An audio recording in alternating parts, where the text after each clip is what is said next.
Hinduism has long been used for exploitation in economic, social, and political dimensions, often serving financial interests. The history of Hinduism spans over 1,000 years, during which its religious, social, and economic aspects have been employed in different eras for shaping social organization, exploiting power, and advancing financial interests. Historically, Hinduism was at times used to control and exploit the public through the caste system, astrological predictions, and fortune-telling. 1,000 years ago, especially during the medieval period, the caste system in Hindu society strengthened class divisions under the guise of religion. The Brahmin class was given a superior religious and social status, becoming the custodians of rituals and traditions. They used religious teachings and astrology to control public thinking, transforming religious beliefs into political and economic power to preserve their authority.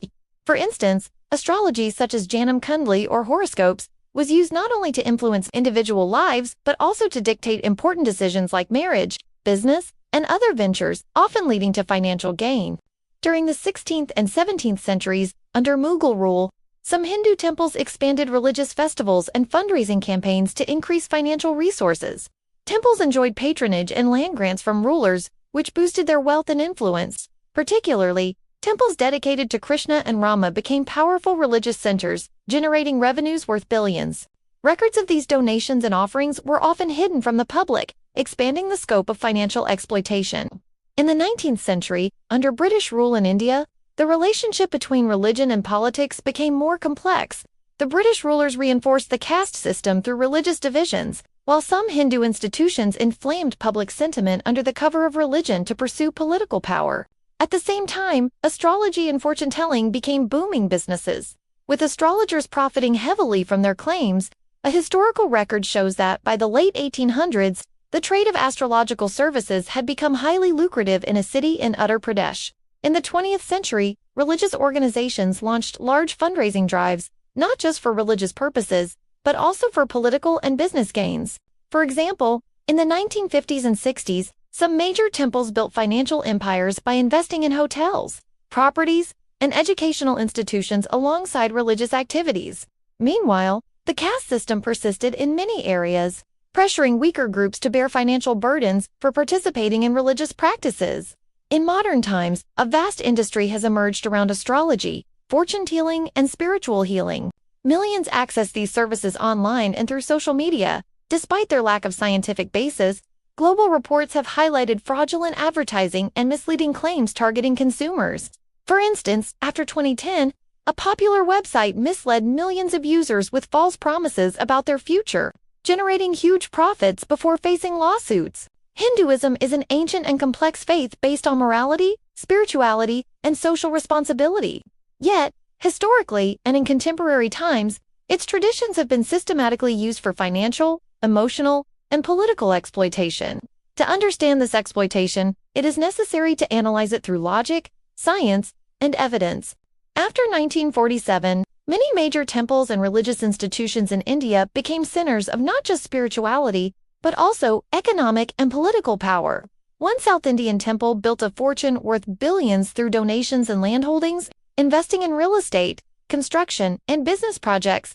Due to a lack of transparency in its finances, multiple investigative reports and court cases raised concerns over misuse of donations and corruption.